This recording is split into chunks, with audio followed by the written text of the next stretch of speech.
நண்பர்களே, கலா டெய்லரிங்லேருந்து 3 இன்ச்சு அகலத்துக்கு நீளமாக ஒரு பீஸ் எடுத்து, அப்படி நீளம் கம்மியாக இருக்குது அப்படின்னா ஜாயின் கூட எக்ஸ்ட்ரா இன்னொரு பீஸ் கூட ஜாயின் பண்ணி நீளமாக எடுத்துகிட்டு அதை 2ஆக மடித்து ஓரத்தில் தையல் போட்டு அதை திருப்பி எடுத்துக்கணும்.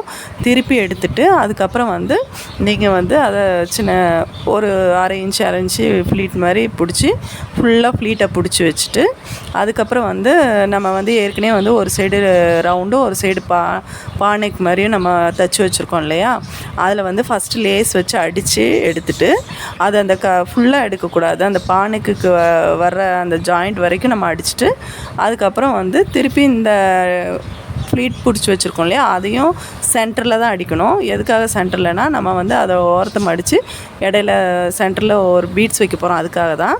அடித்து எடுத்துட்டு இதோட தொடர்ச்சி அடுத்த வீடியோவில் பார்ப்போம். இது பிடிச்சிருந்தா லைக் பண்ணுங்கள், மறக்காமல் சப்ஸ்கிரைப் பண்ணுங்கள்.